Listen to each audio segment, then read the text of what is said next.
ವಾದಿರಾಜರೇ, ವಿಜೀತರೇ, ಪುರಂದರದಾಸರೇ, ತಾವುಗಳು ಶ್ರೀಕೃಷ್ಣ ದೇವರಾಯ ಭೂಪಾಲರು ಮಾಡುತ್ತಿರುವ ಈ ಜ್ಞಾನಸತ್ರಕ್ಕೆ ಆಗಮಿಸಿರುವುದು ಬಹಳ ಸಂತಸದ ವಿಚಾರ. ತಮ್ಮಂತ ಭಾಗವತೋತ್ತಮರ ಪಾದ ಸ್ಪರ್ಶದಿಂದ ಈ ರಾಜ್ಯ ಪುನೀತವಾಯಿತು. ಗುರುಗಳೇ, ಇದು ಬಹಳ ದೊಡ್ಡ ಮಾತಾಯಿತು. ಇದು ತಮಗಿರುವ ಶಿಷ್ಯ ವಾತ್ಸಲ್ಯವೇ ಹೊರತು ವಾಸ್ತವ ಸಂಗತಿಯಲ್ಲ. ಯಾವ ರಾಜ್ಯದಲ್ಲಿ ದೇವಾಂಶ ಸಂಭೂತರಾದ ಶ್ರೀ ವ್ಯಾಸರಾಜ ಗುರು ಸಾರ್ವಭೌಮರು ರಾಜಗುರುಗಳಾಗಿ ವಿರಾಜಮಾನರಾಗಿದ್ದಾರೋ ಆ ನಾಡಿನ ಭಾಗ್ಯಕ್ಕೆ ಎಡೆಯಲ್ಲಿ ಇನ್ನಾವ ಪವಿತ್ರತೆ ಬೇಕೋ ಅನ್ನಲಕ್ಕೆ. ಗುರುಗಳೇ, ನನ್ನದೊಂದು ಸಣ್ಣ ಕೋರಿಕೆ. ಹೇಳಿ ವಿಷಯಂದರೆ, ಭಕ್ತರ ಇಚ್ಛೆ ಭಗವಂತನ ಇಚ್ಛೆ.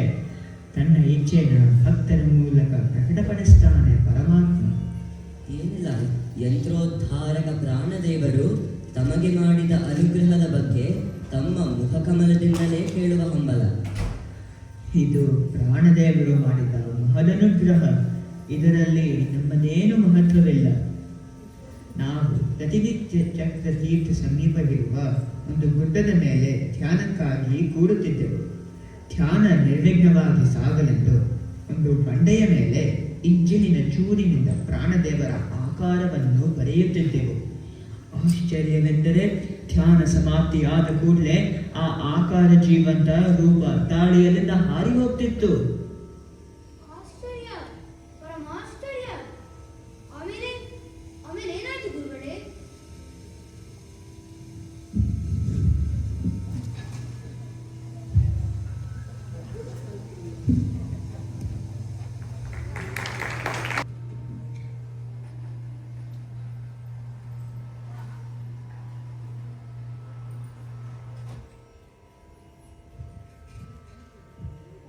ಮಾತರ್ಮೇ ಮಾತರೇಶ್ವರ್.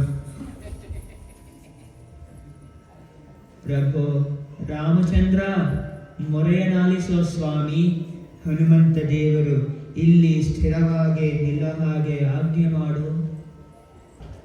ಹತಾಶರಾಗಬೇಡಿ ವ್ಯಾಸರಾಜರೇ, ಇದು ಪವಿತ್ರವಾದ ಕಿಷ್ಕಿಂಧ ಕ್ಷೇತ್ರ, ವಾಲಿ ಸುಗ್ರೀವರ ರಾಜಧಾನಿ. ನಾನು ಹನುಮಂತನನ್ನು ಪ್ರಥಮ ಬಾರಿ ಕಂಡ ದಿವ್ಯ ಸ್ಥಳ. ಇಲ್ಲಿ ಹನುಮಂತ ನಿರಂತರವಾಗಿ ನಿಲ್ಲಬೇಕಾದರೆ ನೀವು ಚಿತ್ರದ ಸುತ್ತ ರಾಮಯಂತ್ರವನ್ನು ಬರೆಯಿರಿ. ಯಂತ್ರಕ್ಕೆ ತಲೆಬಾಗಿ ಹನುಮ ಇಲ್ಲೇ ಉಳಿಯುವನು. ಧನ್ಯ ಪ್ರಭೋ ಧನ್ಯ. ನೀನು ಭಕ್ತವತ್ಸಲ, ಕರುಣಾ ಸಮುದ್ರ. ನಿನ್ನ ಆಜ್ಞೆಯಂತೆ ಆಗುವುದು.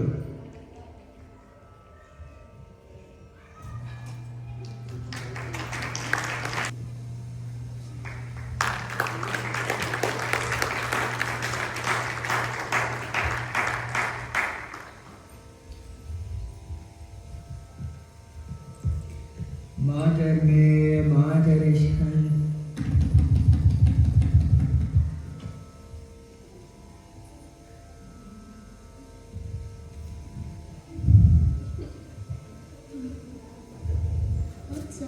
ವ್ಯಾಸರಾಜ, ನನಗೆ ಯಾಕೆ ಅನಿಸುತ್ಯ? ನನಗೆ ಏನು ಬೇಕಾಗಿತ್ತು? ಹನುಮಂತ ದೇವರೇ ಧನ್ಯ. ನಿಮ್ಮನ್ನ ಕಂಡ ಈ ಕಣ್ಣುಗಳು ಧನ್ಯ. ನನ್ನ ಜನ್ಮ ಸಾರ್ಥಕವಾಯಿತು.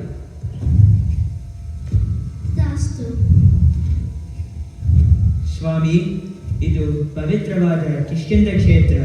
ನೀನು ಇಲ್ಲಿ ನೆನೆದಿದ್ದು ಬಂದ ಭಕ್ತರ ಇಷ್ಟಾರ್ಥ ಸಲ್ಲಿಸಿ ಅವರಿಗೆ ಅನುಗ್ರಹಿಸಬೇಕು.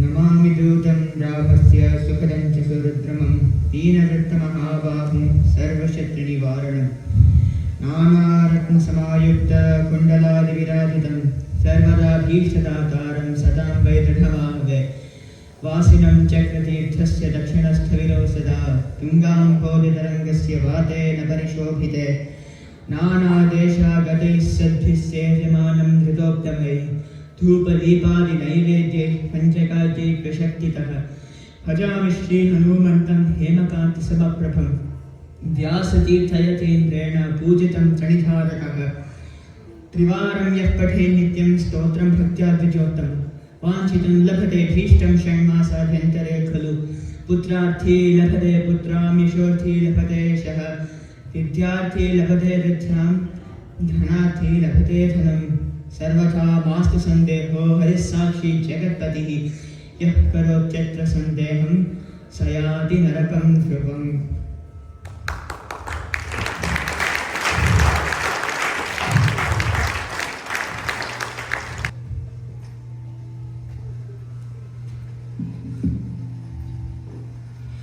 ಹಲವಾರು ದಿನ ಹೀಗೆ ನಡೆಯಿತು. ನಾವು ಆ ದಿವ್ಯ ಮೂರ್ತಿಯನ್ನು ಯಾಗಾದರೂ ಉಳಿಸ್ಕೋಬೇಕಂತೆ ಆಸೆ ಆಯಿತು. ನಾವು ನಮ್ಮ ಉಪಾಸ್ಯ ಮೂರ್ತಿ ಗೋಪಾಲಕೃಷ್ಣ ಅಭಿನ್ನ ರಾಮಚಂದ್ರನಲ್ಲಿ ಪ್ರಾರ್ಥಿಸಿದೆವು. ಮೂರ್ತಿ ಸುತ್ತ ಯಂತ್ರವನ್ನು ಬರೆಯಬೇಕೆಂದು ಪರಮಾತ್ಮನ ಆಜ್ಞೆ ಆಯಿತು. ಹಾಗೆ ಮಾಡಿದಾಗ ನಮ್ಮ ಯತ್ನ ಸಫಲವಾಯಿತು. ಪ್ರಾಣದೇವರು ಅಲ್ಲೇ ನೆಲೆ ನಿಂತರು. ಗುರುಗಳೇ, ನೀವು ಲೋಕಹಿತಕ್ಕಾಗಿ ದೇಶದಾದ್ಯಂತ 700ಕ್ಕೂ ಹೆಚ್ಚು ಪ್ರಾಣದೇವರ ವಿಗ್ರಹಗಳನ್ನು ಪ್ರತಿಷ್ಠಾಪನೆ ಮಾಡಿದ್ದೀರಿ. ಆ ಪುಣ್ಯ ಕಾರ್ಯದ ಪ್ರತಿಫಲವೇ ಈ ಪವಿತ್ರ ಮೂರ್ತಿಯ ಆವಿರ್ಭಾವ. ನಿಮ್ಮ ಭಕ್ತಿಗೆ ಮೆಚ್ಚಿ ಪ್ರಾಣದೇವರು ಇಲ್ಲೇ ನೆಲೆಗೊಂಡಿದ್ದಾರೆ. ಇದು ಇಡೀ ಮನುಕುಲಕ್ಕೆ ತಾವು ಮಾಡಿದ ಮಹದುಪಕಾರ. ಪ್ರಾಣದೇವರು ನಿಮಗೆ ಮಾಡಿದ ಅನುಗ್ರಹ ಕೇಳಿದ ಮೇಲೆ ನಿಮ್ಮ ಅಮರ ಕೃತಿ ಕೇಳುವ ಇಚ್ಛೆ ಉಂಟಾಗಿದೆ. ಯಾವ ಕೃತಿ? ಜಯ ವಾಯು ಹನುಮಂತ, ಜಯ ಭೀಮ ಬಲವಂತ. ವಾಯುದೇವರ ಕೊಂಡಾಡುವುದಕ್ಕೆ ಕಾರಣ ಬೇಕೇ? ಅವಶ್ಯವಾಗಿ ಆಗಲಿ. ಜಯ ವಾಯು ಹನುಮಂತ, ಜಯ ಭೀಮ ಬಲವಂತ. ಜಯ ವಾಯು ಹನುಮಂತ, ಜಯ ಭೀಮ ಬಲವಂತ. ಜಯ ಪೂರ್ಣಮತಿವಂತ, ಜಯ ಸಲಹೋ ಸಂತ. ಜಯ ವಾಯು ಹನುಮಂತ, ಜಯ ಭೀಮ ಬಲವಂತ. ಜಯ ವಾಯು ಹನುಮಂತ, ಜಯ ಭೀಮ ಬಲವಂತ.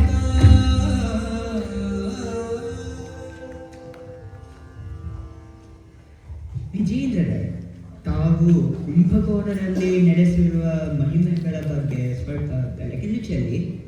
ಗುರುಗಳೇ, ನಮ್ಮ ವಿಜೇಂದ್ರರ ಸ್ವಭಾವ ತಮಗೆ ಗೊತ್ತಿಲ್ಲವೇ? ಅವರು ಆತ್ಮ ಪ್ರಶಂಸೆ ಮಾಡಿಕೊಳ್ಳೋದಿಲ್ಲ. ನಾನ್ ಹೇಳ್ತೀನಿ ಕೇಳಿ ಅವರ ದಿಗ್ವಿಜಯದ ಗಾಥೆ. ಇಡೀ ಕುಂಭಕೋಣ ಪ್ರದೇಶಕ್ಕೆ ಕಂಟಕಪ್ರಾಯವಾಗಿದ್ದ ಎಮ್ಮೆ ಬಸವ ಸ್ವಾಮಿಗಳ ಜೊತೆ 12 ದಿವಸ ವಾದ ಮಾಡಿ ಶ್ರೀಮದಾಚಾರ್ಯರ ಸತ್ಸಿದ್ಧಾಂತದ ದಿಗ್ವಿಜಯದ ಕಹಳೆಯನ್ನು ಮೊಳಗಿಸಿದರು ನಮ್ಮ ವಿಜೇಂದ್ರರು. ಫಲ ವಿಜಯೇಂದ್ರರೇ, ಫಲ! ಅದ್ಭುತ ಕಾರ್ಯ ಮಾಡಿದಿರಿ. ಮುಂಚಿತವಾಗಿ ಮಾಡಿದ ಒಪ್ಪಂದದಂತೆ ಆ ಎಮ್ಮೆ ಬಸವ ಸ್ವಾಮಿಗಳು ನಮ್ಮ ವಿಜೇಂದ್ರರ ಶಿಷ್ಯರಾಗಬೇಕಿತ್ತು. ಆದರೆ ರಾತ್ರೋರಾತ್ರಿ ಮುಖ ಮುಚ್ಚಿಕೊಂಡು ಪಲಾಯನ ಮಾಡಿಬಿಟ್ರು. ಇದೊಂದೇ ಅಲ್ಲ, ತಾವು ಅಪ್ಪಯ್ಯ ದೀಕ್ಷಿತರ ಹೆಸರು ಕೇಳಿರಬಹುದು. ಆ ದುರಹಂಕಾರಿ ದುರ್ವಾದಿ ಅಪ್ಪಯ್ಯ ದೀಕ್ಷಿತರನ್ನು ಹಲವಾರು ಸಲ ವಾದದಲ್ಲಿ ಸೋಲಿಸಿ ತಲೆ ತಗ್ಗಿಸಿ ಮಧ್ವ ಮತವೇ ವೇದ ಸಮ್ಮತವೆಂದು ಸ್ಥಾಪಿಸಿಬಿಟ್ರು. ಇನ್ನು ಹಲವಾರು ವಿಸ್ಮಯಗೊಳಿಸುವ ಘಟನೆಗಳು ನಡೆಯಿತು. ನೀವು ಅವರ ಬಾಯಿಂದಲೇ ಕೇಳಿ. ವಿಜೇಂದ್ರರೇ, ತೋಟಕ್ಕೆ ನೀರು ಬಿಡಿಸಿದ ವಿಚಾರನ್ನ, ನರಸಿಂಹ ದಂಡಕದ ವಿಚಾರನ್ನ ತಾವೇ ಗುರುಗಳಿಗೆ ವಿವರಿಸಿ. ಬಹಳ ಕುತೂಹಲಕಾರಿಯಾಗಿದೆ. ವಿಜೇಂದ್ರರೇ, ಸ್ವಲ್ಪ ತಾವೇ ವಿವರಿಸಿ. ಯಾರೋ ಅನ್ಯಪಂಥೀಯರು ವಾದಕ್ಕೆ ಬಂದರು. ಅವರ ಜೊತೆ ಕೇರಳದಿಂದ ಒಬ್ಬ ಪ್ರಚಂಡ ಮಂತ್ರವಾದಿ ಕೂಡ ಕರ್ಕೊಂಡು ಬಂದಿದ್ರು. ಆತ ಯಾವುದೋ ಕ್ಷುದ್ರ ದೇವತೆಯನ್ನು ಆರಾಧಿಸಿ ತನ್ನ ವಶಕ್ಕೆ ತಂದುಕೊಂಡಿದ್ದನಂತೆ. ವಾದದ ಸಮಯದಲ್ಲಿ ತನ್ನ ವಾಮಾಚಾರ ಕಾರ್ಯ ಮಾಡಿ ನಮ್ಮ ಉದದ ತುಂಬ ನೀರು ತುಂಬವಾಗಿ ಪ್ರಯೋಗ ಮಾಡಿಬಿಟ್ಟ.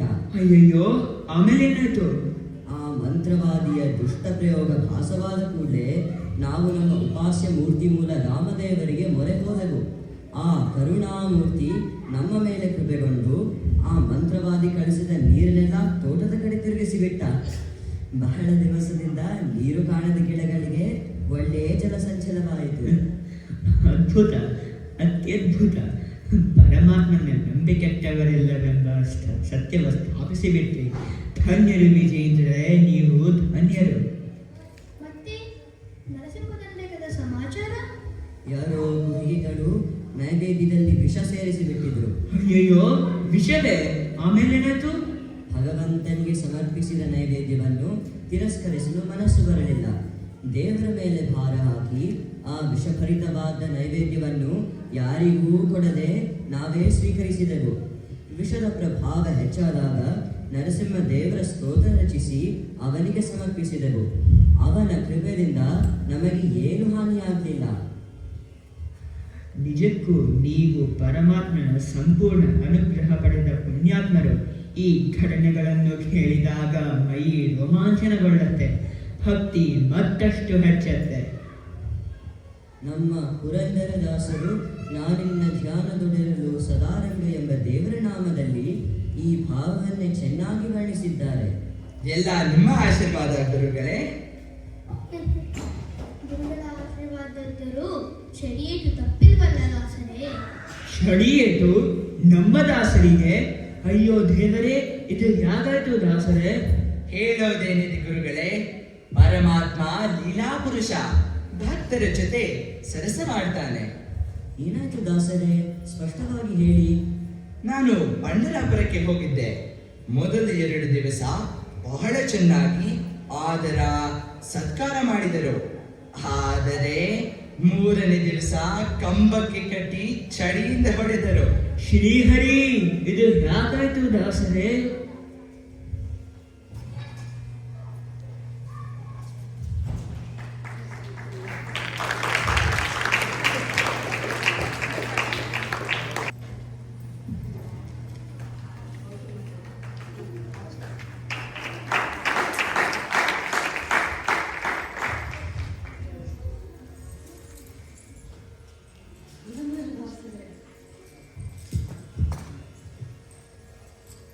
ನನ್ನ ಮನೆಯಲ್ಲಿ ಅದು ಇಷ್ಟು ಹೊತ್ತಿನಲ್ಲಿ?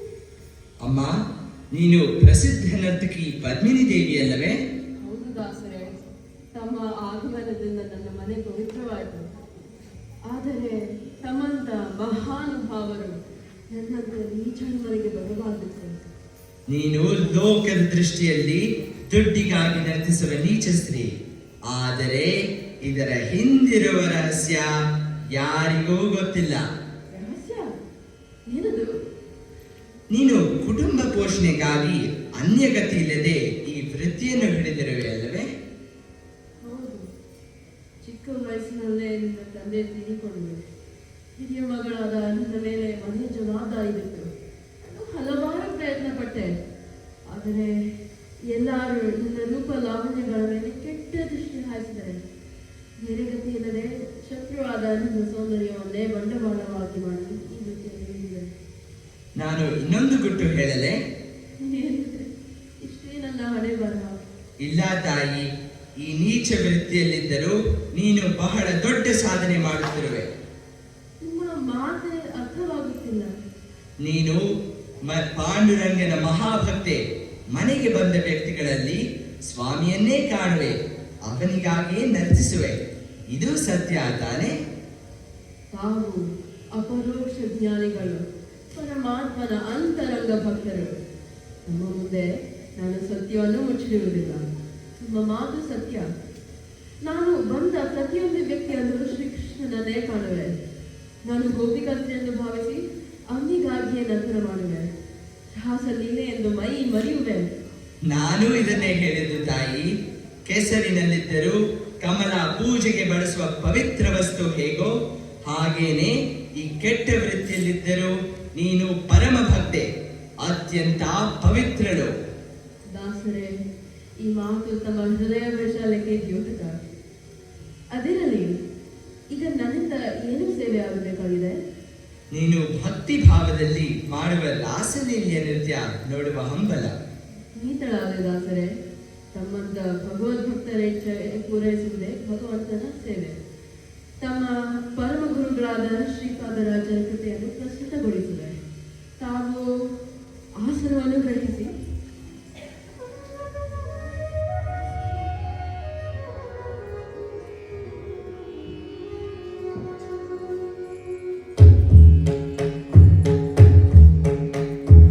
ಆಡ ಪೋಗೋಣ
ಬಂದಾಗ ನಿನ್ನೊಟ್ಟಿಗೆ ಆಡುವ ಬಯಕೆಯೂ ಆಯ್ತು, ಸಂತೋಷವೂ ಆಯ್ತು. ಈಗೋ ಸ್ವೀಕರಿಸು ಒಂದು ಸಣ್ಣ ಕಾಣಿಕೆಯನ್ನು. ಇದನ್ನು ಹೇಗೆ ಸ್ವೀಕರಿಸಲಿ ದಾಸರೇ? ನಾನು ಮಾಡಿದ್ದು ಭಗವಂತನ ಸೇವೆ ಹೊರತು ದುಡ್ಡಿಗಾಗಿ ಮಾಡಿದ್ದು ನರ್ತನವಲ್ಲ. ನರ್ತನಕ್ಕೆ ಕೊಟ್ಟ ಸಂಭಾವನೆ ಎಂದು ಭಾವಿಸಬೇಡ ತಾಯಿ. ಭಗವಂತನ ಸೇವೆಯ ಪ್ರಸಾದವೆಂದು ಸ್ವೀಕರಿಸು. ಪ್ರಸಾದವನ್ನು ಧಿಕ್ಕರಿಸಬೇಡ. ಇದನ್ನು ಹೇಗೆ ಪ್ರಸಾದವಾಗುತ್ತೆ ದಾಸರೇ? ಕಾಲ ಬಂದಾಗ ಎಲ್ಲವೂ ಅರ್ಥವಾಗುವುದು. ಈಗ ಸದ್ಯಕ್ಕೆ ಸ್ವೀಕರಿಸು, ನಿರಾಕರಿಸಬೇಡ. ನಿನಗೆ ಪಾಂಡುರಂಗನ ಆಣೆ. ಪಾಂಡುರಂಗನ ಆಣೆ ಇಟ್ಟಿದ್ದೀರ, ಅದನ್ನು ಮೀರೋ ಹಾಗಿಲ್ಲ. ನಿಮ್ಮ ಕಾಣಿಕೆಯನ್ನು ಪ್ರಸಾದವಾಗಿ ಸ್ವೀಕರಿಸಿ.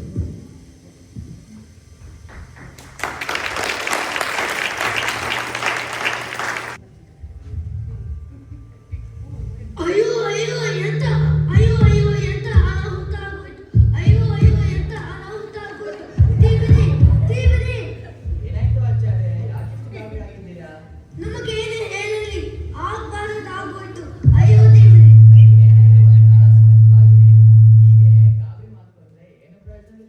ಸ್ವಾಮಿಯ ಕೈಯಲ್ಲಿದ್ದ ಕರಗ ನಾಪತ್ತೆ. ಎಲ್ಲ ಕಡೆ 3-4 ಸತಿ ಹುಡುಕ್ತೆ, ಎಲ್ಲೂ ಸಿಕ್ಕಿಲ್ಲ. ಯಾರೋ ಪಾಪಿಗಳು ಕದ್ದಿದ್ದಾರೆ.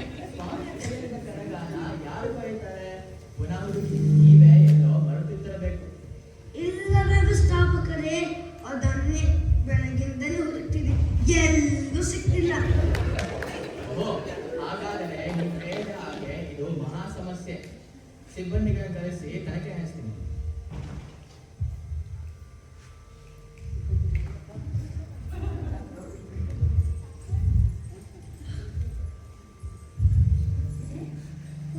ವ್ಯವಸ್ಥಾಪಕರೇ ನೋಡಿ, ಇಲ್ಲಿದೆ ನಾವು ಹುಡುಕ್ತಿರುವ ವಸ್ತು. ಈ ಜಾಗದಲ್ಲಿ ಅಯ್ಯೋ ಪಾಪಿ, ನೀಟವಿತ್ತು ಮಾತಾಡದೆ ಕಲ್ತನ ಕಲ್ತಿದ್ದೀಯಾ? ಇವತ್ತು ನಿಮಗೆ ಸರಿಯಾಗಿ ಗಾಯ ಕಾಣಿಸ್ತೀನಿ. ಅಯ್ಯೋ ಸ್ವಾಮಿ, ನಾನು ಕದ್ದಿಲ್ಲ. ನಿನ್ನೆ ರಾತ್ರಿ ನನ್ನ ಮನೆಗೆ ದಾಸರು ಬಂದಿದ್ದರು. ನನ್ನ ನೃತ್ಯ ನೋಡಿ ನನಗೆ ಬಹುಮಾನ ಕೊಟ್ಟರು. ದಾಸರು? ಯಾವ ದಾಸರು? ದಾಸರೇ, ಸರಿಯಾದ ಸಮಯಕ್ಕೆ ಬಂದ್ರಿ. ನೀವು ಕೊಟ್ಟ ಕಡ್ಗನ ನೋಡಿ ನಾನು ಕದ್ದೆ ಅನ್ಕೊಂಡು ನನ್ನ ಕಣಿ ಅಂತ ಕರೀತಿದ್ದಾರೆ. ದಯವಿಟ್ಟು ನೀವೇ ಎಲ್ಲವನ್ನು ತಿಳಿಸಿ. ಯಾವ ಕಡ್ಗ ತಾಯಿ? ಯಾರು ನೀನು? ನಾನು ನಿನ್ನನ್ನ ಯಾವತ್ತೂ ನೋಡಿಲ್ವಲ್ಲ. ಅಯ್ಯೋ ದಾಸರೇ, ಹಾಗನ್ನಬೇಡಿ. ನೀವು ನಿನ್ನೆ ರಾತ್ರಿ ನನ್ನ ಮನೆಗೆ ಬಂದದ್ದು, ನನ್ನ ನೃತ್ಯ ನೋಡಿ ನನಗೆ ಈ ಕಡಗ ಕೊಟ್ಟಿದ್ದು ಯಾವುದು ಜ್ಞಾಪಕವಿಲ್ವೇ? ಆಗಿದ್ದರೆ ತಾನೇ ಜ್ಞಾಪಕ ಇರೋದು. ನಾನು ದೇವರಾಣಿಗೂ ನಿನ್ನನ್ನ ಹಾಗೂ ಈ ಕಡಗನ ಇವತ್ತೇ ಮೊದಲ ಬಾರಿ ನೋಡ್ತಾ ಇರೋದು. ವ್ಯವಸ್ಥಾಪಕರೇ ನೋಡಿ, ನೋಡಿ ಹೇಗೆ ನಾಟಕ ಆಗ್ತಿದ್ದಾರೆ. ನಿಮ್ಮ ಮಾತು ಸತ್ಯ ಆಚಾರ್ಯ. ಇಬ್ಬರು ಕರೀಮರು ಕಂಬ ಕತ್ತಿ 4 ಬಿಗಿದರೆ ಎಲ್ಲ ಬಾಯಿ ಬಿಡುತ್ತಾರೆ.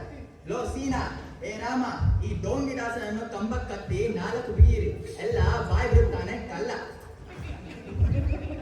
ಸರಿ ಸ್ವಾಮಿ, ಹಾಗೆ ಮಾಡ್ತೀನಿ.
ನನ್ನ ಪರಮ ಭಕ್ತರು, ಅತ್ಯಂತ ಸಾತ್ವಿಕರು. ನರ್ತಕಿ ಪದ್ಮಿನಿ ನನ್ನ ಭಕ್ತಳು. ಅವಳ ಭಕ್ತಿಗೆ ಮೆಚ್ಚಿ ನಾನೇ ಅವಳ ಮನೆಗೆ ಹೋಗಿ ನೃತ್ಯ ನೋಡಿ ಕಡಗವನ್ನು ಬಹುಮಾನವಾಗಿ ಕೊಟ್ಟೆ. ದಾಸರು ಪದ್ಮಿನಿ ಇಬ್ಬರೂ ನಿರ್ದೋಷಿಗಳು. ಅವರ ಭಕ್ತಿಯನ್ನು ಜಗತ್ತಿಗೆ ಪ್ರಕಟಪಡಿಸುವುದಕ್ಕೋಸ್ಕರ ನಾನು ಈ ನಾಟಕವಾಡಿದೆ. ದಾಸರಿಗೆ ದೇವಸ್ಥಾನದ ಸಕಲ ಮರ್ಯಾದೆಗಳಿಂದ ಸತ್ಕರಿಸಿ ಅವರನ್ನು ಆದರಿಸಿ ಈ ಘಟನೆಯ ಜ್ಞಾಪಕಾರ್ಥವಾಗಿ ಗರ್ಭಗುಡಿಯ ಮುಂದೆ ಒಂದು ಬೆಳ್ಳಿ ಕಂಬವನ್ನು ಸ್ಥಾಪಿಸಿ ಬಂದ ಭಕ್ತರು ಆ ಕಂಬವನ್ನು ಆಲಿಂಗನ ಮಾಡಿದಾಗಲೇ ನನ್ನ ದರ್ಶನ ಸಂಪೂರ್ಣ. ಇನ್ನು ಮುಂದೆ ಪದ್ಮಿನಿ ದೇವಿಯ ಸಂಪೂರ್ಣ ಪೋಷಣೆ ದೇವಸ್ಥಾನದ ಹೊಣೆ. ಇದು ನನ್ನ ಆಜ್ಞೆ, ಯಾವ ಕಾಲಕ್ಕೂ ಮೀರತಕ್ಕದ್ದಲ್ಲ.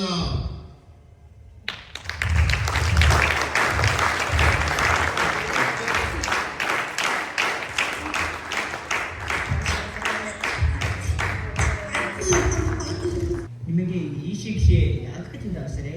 ಏನು ತಪ್ಪು ಮಾಡಿದಿರಿ? ಪರಮಾತ್ಮನ ದಯದಿಂದ ಎಲ್ಲವೂ ವಿಷದವಾಯಿತು ಗುರುಗಳೇ. ವಿಚಾರ ಇಷ್ಟೇ, ನಾನು ಪಂಢರಾಪುರಕ್ಕೆ ಹೊರಡೋ ಒಂದು ವಾರ ಮುಂಚೆ ಒಂದು ಅದ್ಭುತ ಘಟನೆ ನಡೆಯಿತು. ನಾನು ಬೆಳಗಿನ ಜಾವ ಹಿತ್ತಲಿಗೆ ಹೋಗಿ ಬಂದೆ. ನನ್ನ ಶಿಷ್ಯ ಅಪ್ಪಣ್ಣಂಗೆ ನೀರು ತಾರೆಂದೆ. ಅವನು ಕೊತ ಕೊತ ಕುದಿಯುವ ನೀರನ್ನು ತಂದಿಟ್ಟ. ನಾನು ಹಿಂದು ಮುಂದೆ ನೋಡದೆ ಕಾಲಿಗೆ ಹಾಕೊಂಡು ಕಾಲನ್ನು ಸುಟ್ಕೊಂಡೆ. ಕೋಪ ನೆತ್ತಿಗೆ ಎದ್ದು ತಕ್ಷಣ ನಾನು ಅಪ್ಪಣ್ಣನ ತಲೆಗೆ ಬಿಂದಿಗೆಯಿಂದ ಕೊಟ್ಟಿ ಒಳಗೆ ಹೋದೆ. ಒಳಗೆ ಹೋಗಿ ನೋಡ್ತೀನಿ, ನನ್ನ ಶಿಷ್ಯ ಅಪ್ಪಣ್ಣ ಇನ್ನು ಹಾಸಿಗೆ ಮೇಲೆ ಮಲಗಿದ್ದಾನೆ. ಹಾಗಾದ್ರೆ ನೀರ್ ತಂದವರು ಯಾರು? ನನ್ನ ಶಿಷ್ಯ ಅಪ್ಪಣ್ಣ ಅಲ್ಲ, ಜಗದ ಅಪ್ಪ, ನಮ್ಮೆಲ್ಲರ ಅಪ್ಪ, ಆ ತಿಮ್ಮಪ್ಪ. ಸ್ವಾಮಿ ತರೇನ ತಂಗಿಯನ್ನು ಬಿಟ್ಬಿಟ್ರಾ? ಹೌದು ವಾದಿರಾಜರೇ, ಅಜ್ಞಾನದಿಂದ ಅಪಚಾರ ನಡೆದು ಹೋಯಿತು. ಆದರೆ ಇದರ ಸೇಡು ಪಂಢರಾಪುರದಲ್ಲಿ ಸ್ವಾಮಿ ತೀರಿಸಿಕೊಂಡ. ಅಯ್ಯೋ, ಏನಾಯ್ತು ಅಂತ ಸ್ವಲ್ಪ ಬಿಡಿಸಿ ಹೇಳಿ ದಾಸರೇ. ಪಾಂಡುರಂಗ ಊರಿನ ಪ್ರಮುಖ ನಟಿಗೆ ಮನೆಗೆ ಹೋದ. ಅವಳು ದೊಡ್ಡ ಭಕ್ತಳಂತೆ. ಇಡೀ ರಾತ್ರಿ ಅವಳ ನಾಟ್ಯ ನೋಡಿ ತನ್ನ ಕಡಗಾನ ಪುರಸ್ಕಾರವಾಗಿ ಕೊಟ್ಬಿಟ್ಟ. ಇದಿಷ್ಟು ಸ್ವಾಮಿ ಮಾಡಿದ್ದು ನನ್ನ ರೂಪದಲ್ಲಿ. ಏನ್ ಆಶ್ಚರ್ಯ! ಆಮೇಲಾಯ್ತು ದಾಸರೇ? ಮಾರನೇ ದಿವಸ ಆ ಹೆಂಗಸು ದೇವಸ್ಥಾನಕ್ಕೆ ಬಂದಳು. ಕಡಗ ಹೇಗೆ ಬಂತು ಅಂತ ಕೇಳಿದಾಗ ಇವರು ಕೊಟ್ರು ಅಂತ ನನ್ನನ್ನ ತೋರಿಸಿಬಿಟ್ಲು. ಅಯ್ಯೋ ಕೃಷ್ಣ, ಆಮೇಲೆ ಕಳ್ಳ, ಡೋಂಗಿದಾಸ ಅಂತ ಹೇಳುತ್ತಾ ಕಂಬಕ್ಕೆ ಕಟ್ಟಿ ಚಡಿಯಿಂದ ಹೊಡೆದರು. ಆದರೆ ಪರಮಾತ್ಮನ ಲೀಲೆ ಅಪಾರ. ಅವರು ಹೊಡೆದ ಚಡಿ ಏಟು ನನಗೆ ಒಂದೂ ತಾಗಲಿಲ್ಲ. ನನ್ನ ಶಿಷ್ಯ ಅಪ್ಪಣ್ಣನ ರೂಪದಲ್ಲಿ ಬಂದ ಸ್ವಾಮಿಗೆ ನಾನು ಕೊಟ್ಟ ಪೆಟ್ಟಿನ ಪರಿಣಾಮ ಇದೇ ಶಿಕ್ಷೆ ಅಂತ ಅರಿವಾಯಿತು. ತಕ್ಷಣ ನಾನು ಸ್ವಾಮಿಯ ಸ್ಮರಿಸುತ್ತಾ ಮುಯಿಗೆ ಮುಯಿ ತೀರಿತು ಎಂಬ ದೇವರ ನಾಮ ರಚಿಸಿ ಅವನಿಗೆ ಸಮರ್ಪಿಸಿದೆ. ಅಜ್ಞಾನದಿಂದ ಆದ ಅಪಚಾರಕ್ಕೆ ಪರಿತಪಿಸಿದೆ. ಆಗ ಸ್ವಾಮಿ ಅಶರೀರವಾಣಿಯಿಂದ ಎಲ್ಲವನ್ನೂ ಸ್ಪಷ್ಟಗೊಳಿಸಿದ. ಅಷ್ಟೇ ಅಲ್ಲದೆ ದಾಸರು ನನ್ನ ಅಂತರಂಗ ಭಕ್ತರು. ಅವರನ್ನು ದೇವಸ್ಥಾನದ ಸಕಲ ಮರ್ಯಾದೆಗಳಿಂದ ಆಧರಿಸಿ ಸತ್ಕರಿಸಬೇಕು ಅಂತ ಆಜ್ಞೆಯೂ ಹೊರಡಿಸಿದ. ಅದ್ಭುತ ದಾಸರೇ, ನೀವು ನಿಜವಾಗಿಯೂ ಪರಮಾತ್ಮನ ಪರಮಾಪ್ತರು. ಅದಕ್ಕೋಸ್ಕರವೇ ಗುರುಗಳು ನಿಮ್ಮನ್ನ ಕೊಂಡಾಡಿದರು.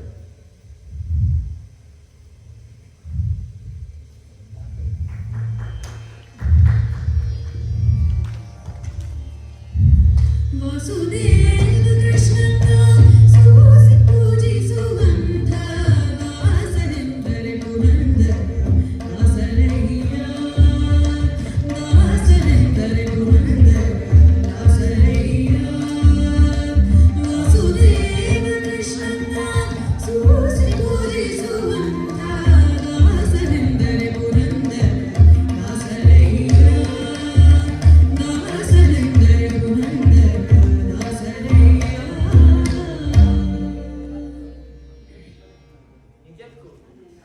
ನಿಜಕ್ಕೂ ಪರಮಾತ್ಮನ ಲೀಲೆಗಳು ಅಪಾರ, ಅಗಾಧ, ಅಮೋಘ.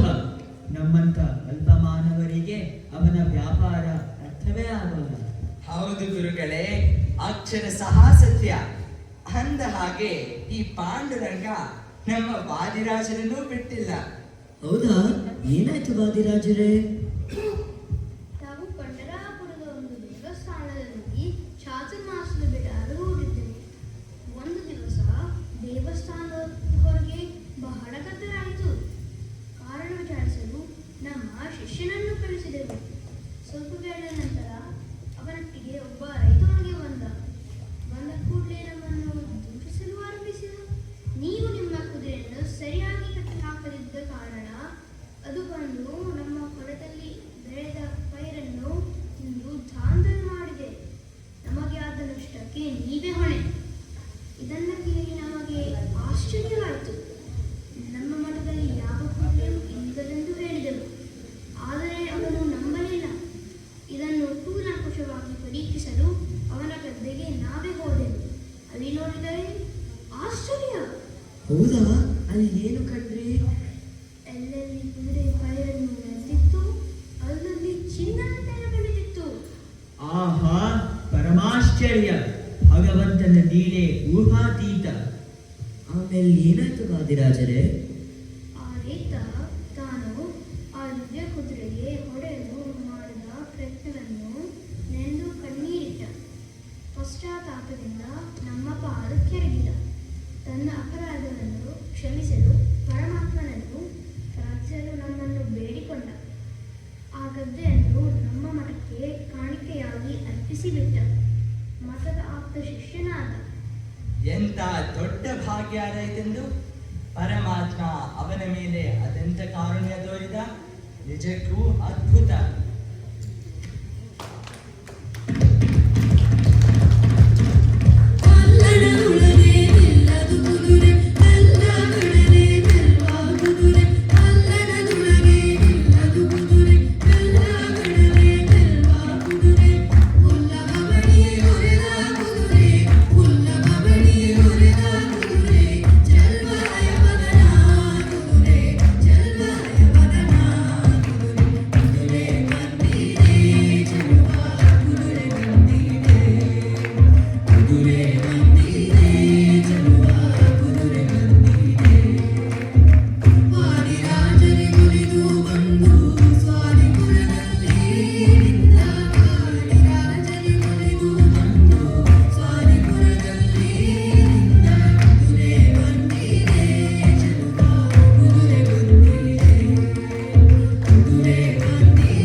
ತಮ್ಮ ತಮ್ಮ ಜೀವನದಲ್ಲಿ ಭಗವಂತ ತೋರಿದ ಲೀಲೆಗಳನ್ನು ವಿವರಿಸಿದ್ದೀರಿ.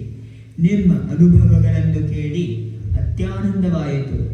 ನಿಜಕ್ಕೂ ಭಗವದ್ಭಕ್ತರ ಸಂಘಕ್ಕಿಂತ ಮಿಗಿಲಾದ ಸಂಘವೇ ಇಲ್ಲ.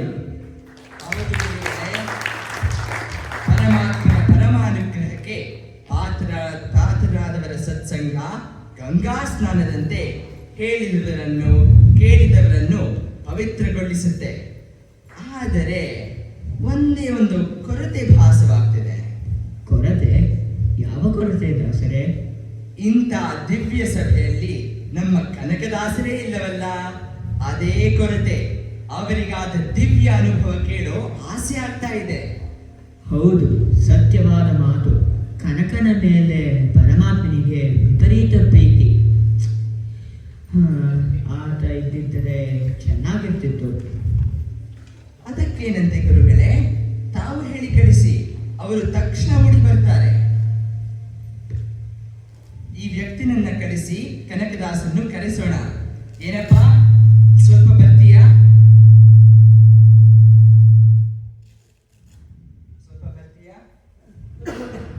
ನಿನ್ನಿಂದ ಸ್ವಲ್ಪ ಕೆಲಸವಾಗಬೇಕಿದೆ. ಅಪ್ಪಣೆ ಬುದ್ಧಿ, ಆಜ್ಞೆ ಮಾಡಿ. ನಿನಗೆ ಕನಕದಾಸರು ಗೊತ್ತಾ? ಹೋಗಿ ಕನಕದಾಸರನ್ನು ಕರ್ಕೊಂಡು ಬಾ. ನಮ್ಮ ಆಜ್ಞೆ ಅಂತ ಹೇಳು. ನಮ್ಮ ಕಾರ್ಯ ಮಾಡಿದರೆ ನಿನಗೆ ಏನ್ ಬೇಕೋ ಕೊಡ್ತೀವಿ. ಅಪ್ಪಣೆ ಬುದ್ಧಿ. ನೀವು ಕೆಲಸ ಮಾಡೋಕೆ ಬಹುಮಾನ ಯಾಕೆ ಬುದ್ಧಿ? ಕೆಲಸ ಮಾಡೋವರಿಗೆ ಬಹುಮಾನ ಕೊಡೋದು ನಮ್ಮ ಧರ್ಮ. ಹೋಗಿ ಬಾ. ಅಪ್ಪಣೆ ಬುದ್ಧಿ.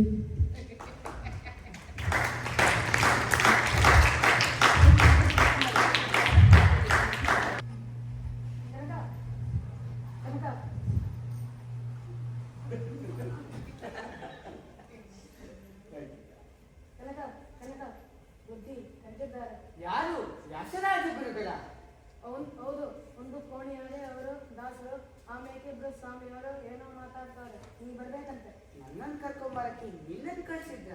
ಹೌದು, ನಾನು ಒಳ್ಳೆ ದೀಪ ಹಾರಿಸ್ತಾ ಇದ್ದೆ. 500 ಕರೆದ್ರು. ನೀನು ಅವರ ನೋಡಿದಾಗ ಅವರೇನ್ ಮಾಡ್ತಿದ್ರು? ಹಾಗಿಲ್ಲ, ಹೆದರಬೇಡ. ಅವರೇನ್ ಮಾಡ್ತಿದ್ರು ಹೇಳು. ಅಯ್ಯೋ ಬಿಡು ಕನಕ, ದೊಡ್ಡ ವಿಚಾರ ನಮ್ಗೆ ಯಾಕೆ? ಇದು ತುಂಬಾ ಮುಖ್ಯವಾದ ವಿಚಾರ. ಪರವಾಗಿಲ್ಲ, ಹೆದರಬೇಡ. ಅವ್ರೇನ್ ಮಾಡ್ತಿದ್ರು ಹೇಳು. ನಂಗೆ ಗೊತ್ತಿಲ್ಲ ಕನಕ.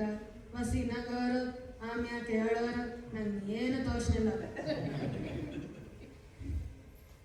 ನನ್ನನ್ನು ಕರ್ಕೊಂಬಂದ ನಿಂಗೇನಾದ್ರು ಕೊಡ್ತೀನಿ ಹೇಳಿದ್ರ? ನಂಗೆ ಏನ್ ಬೇಕೋ ಕೊಡ್ತಾರಂತೆ. ಒಳ್ಳೇದಾಯ್ತು. ನೀನೇನ್ ಕೇಳ್ಬೇಕು ಅಂದಿದ್ಯಾ? ಬೇಡಪ್ಪ, ದೊಡ್ಡವ್ರ ತಾವು ಏನ್ ಕೇಳೋದು?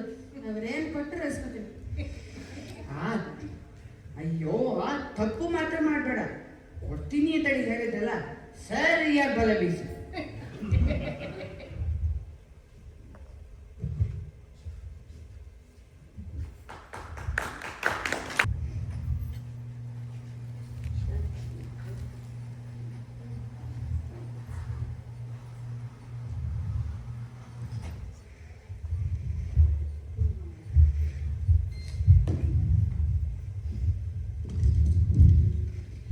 ಬಾ ಕನಕ, ನೀನಿಲ್ಲದೆ ಈ ಸಭೆ ಅಪೂರ್ಣವಾಗಿತ್ತು.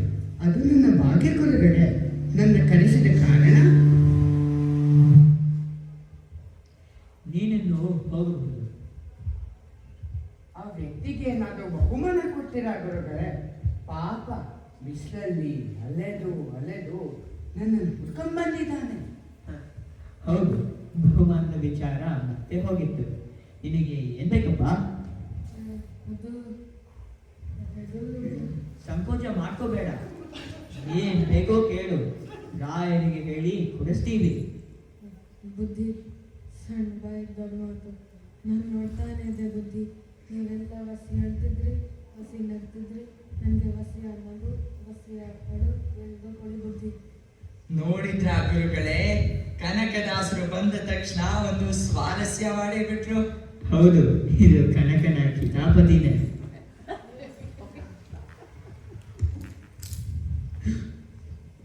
ಓಹೋ, ನೀನಾ? ಗೊತ್ತಾಯ್ತು ಬಿಡು. ನೋಡಪ್ಪ, ನೀನು ಕೇಳಿದ ವರ ಈ ಜನ್ಮದಲ್ಲಿ ನಿನಗೆ ಲಭ್ಯವಾಗಲ್ಲ. ಅದಕ್ಕೆ ಬೇಕಾದ ಸಂಸ್ಕಾರ ನಿನ್ನಲ್ಲಿಲ್ಲ. ಅದಕ್ಕೋಸ್ಕರ ಇನ್ನೊಂದು ಜನ್ಮ ತಾಳಿ ಈ ವರನ ಸಾಧಿಸಿಕೋ. ನೀನೀಗ ಹೋಗಿ ಬಾ, ಸ್ವಾಮಿ ಒಳ್ಳೇದು ಮಾಡ್ತಾನೆ. ಅಪ್ಪಣೆ ಬುದ್ಧಿ. ಗುರುಗಳೇ, ತಮ್ಮ ಚರ್ಯೆ ಅರ್ಥವಾಗ್ಲಿಲ್ವಲ್ಲ. ಈಗ ನಿಜಕ್ಕೂ ಏನಾಯ್ತು? ಯಾರೀ ವ್ಯಕ್ತಿ? ಅವನು ಕೇಳಿದ ವಿಚಿತ್ರವಾದ ಮರ್ಮವೇನು? ತಾವ್ಯಾಕೆ ಅವನನ್ನ ದೃಷ್ಟಿಸಿ ನೋಡಿದ್ರಿ? ದಯವಿಟ್ಟು ನಮಗೆಲ್ಲ ಎಲ್ಲವನ್ನು ತಿಳಿ ಹೇಳಿ ಗುರುಗಳೇ. ಆಶ್ಚರ್ಯ, ಪರಮಾಶ್ಚರ್ಯ. ಆ ವ್ಯಕ್ತಿ ಮತ್ತಾರೂ ಅಲ್ಲ, ನಾವು ಪ್ರಹ್ಲಾದ ರೂಪ ತಾಳಿದಾಗ ಆತ ನಮ್ಮ ತಮ್ಮ ಪ್ರಹ್ಲಾದ ಆಗಿದ್ದ.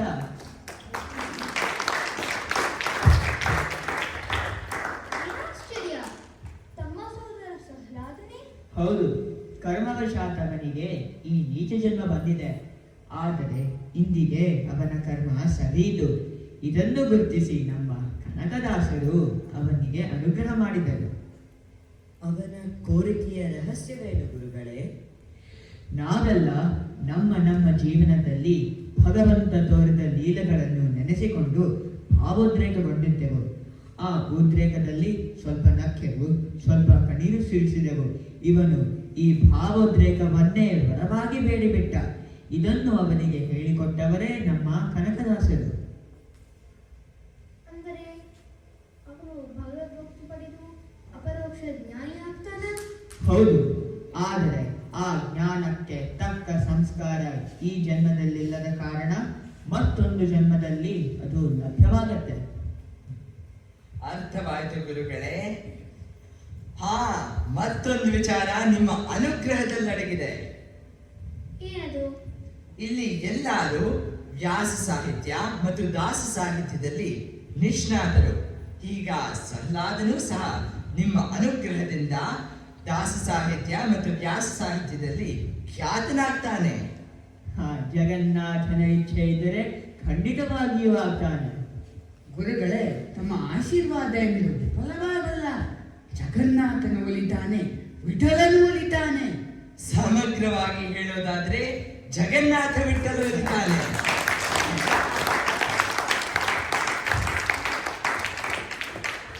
ಈ ಕನಕದಾಸರ ಲೀಲೆ ಎಂಥದ್ದು ಗುರುಗಳೇ? ನಮ್ಮ ಕೃಷ್ಣನಿಗೆ ಕಲಗಚ್ಚು ಕುಡಿಸಿದ ಪುಣ್ಯಾತ್ಮರು. ಕೃಷ್ಣನಿಗೆ ಕಲಗಚ್ಚೆ ಹೇಗಾಯ್ತು ದಾಸರೇ?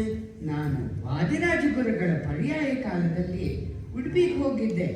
ಅಲ್ಲಿ ಅವರು ಪ್ರೀತಿಯಿಂದ ನೋಡಿಕೊಂಡ್ರು. ಒಂದು ದಿನ ದ್ವಾದಶಿ ಪಾಲನೆಗೆ ಅವರು ಹೇಳಿ ಕಳಿಸಿದ್ರು. ಒಂದು ಪೂಜೆ ಆಗಿತ್ತು, ಆದರೆ ನೈವೇದ್ಯ ಆಗಿರಲಿಲ್ಲ. ಗುರುಗಳ ಆಜ್ಞೆ ನೀರು ಹಂಗಿರ್ಲಿಲ್ಲ. ಮಠಕ್ಕೆ ಓಡ್ತಾ ಹೋದೆ. ದಾರಿಯಲ್ಲಿ ಒಂದು ಅಡುಗೆ ಮನೆ ಕಾಣಿಸ್ತು. ಅನ್ನ ಬಸಿದ ಗಂಜಿ ಕಾಣಿಸ್ತು. ತಕ್ಷಣ ಅದನ್ನೇ ಕೃಷ್ಣನಿಗೆ ನೈವೇದ್ಯ ಮಾಡಿಬಿಟ್ಟೆ. ಆಮೇಲೆ ಇನ್ನೇನಾಗಬೇಕು? ನೀವೇ ಊಹಿಸಿಗುತ್ತಲೇ ಭಕ್ತರೇನು ಕೊಟ್ಟು ಭಗವಂತ ಸ್ವೀಕರಿಸ್ತಾನೆ. ಅದರಲ್ಲೂ ನಮ್ಮ ಕನಕದಾಸರ ಮೇಲಂತೂ ವಿಪರೀತ ಪ್ರೀತಿ. ಕೃಷ್ಣನ ಬಾಯಿಂದ ಒಂದೇ ಸಮನೆ ಗಂಜಿ ಸುರಿಯಲು ಪ್ರಾರಂಭವಾಯಿತು. ಏನು ಮಾಡಿದ್ರು ನಿಲ್ಲಲಿಲ್ಲ. ಇದು ನಮ್ಮ ದಾಸರ ಲೀಲೆಯೆಂದು ಜ್ಞಾನ ದೃಷ್ಟಿಯಿಂದ ಕಂಡೆವು. ಭಗವಂತನಲ್ಲಿ ಆ ದಾರೆ ನಿಲ್ಲುವಂತೆ ಪ್ರಾರ್ಥಿಸಿದೆವು. ಭಗವಂತನ ಒಲಿದು ದಾರೆ ನಿಲ್ಲಿಸಿದ. ಅಂತೂ ಇಂತೂ ಕೃಷ್ಣನಿಗೆ ಕಲಗಚ್ಚು ಕುಡಿಸಿಬಿಟ್ರಿ ದಾಸರೇ. ಮಣ್ಣು ಮೆದ್ದ ಮಾಧವನಿಗೆ ಕಲಗಚ್ಚು ಕುಡಿಯೋದು ಕಷ್ಟವೇ? ದಾಸರಿಗೆ ಸ್ವಾಮಿ ತೋರಿದ ಅನುಗ್ರಹದ ಜ್ಞಾಪಕಾರ್ಥವಾಗಿ ಅಂದಿನಿಂದ ಒಂದು ಹೊಸ ಸಂಪ್ರದಾಯ ಶುರು ಮಾಡಿದೆವು. ನೈವೇದ್ಯ ಕಾಲದಲ್ಲಿ ಭಕ್ಷ್ಯ ಭೋಜ ಪದಾರ್ಥದೊಂದಿಗೆ ಗಂಜಿಯನ್ನು ಕೃಷ್ಣನಿಗೆ ನೈವೇದ್ಯ ಮಾಡಲಾಗುತ್ತೆ. ಬಹಳ ಸಂತೋಷ. ಭಕ್ತರಿಗೆ ಮಾಡುವ ಆದರವೇ ಭಗವಂತನಿಗೆ ಪ್ರೀತಿ.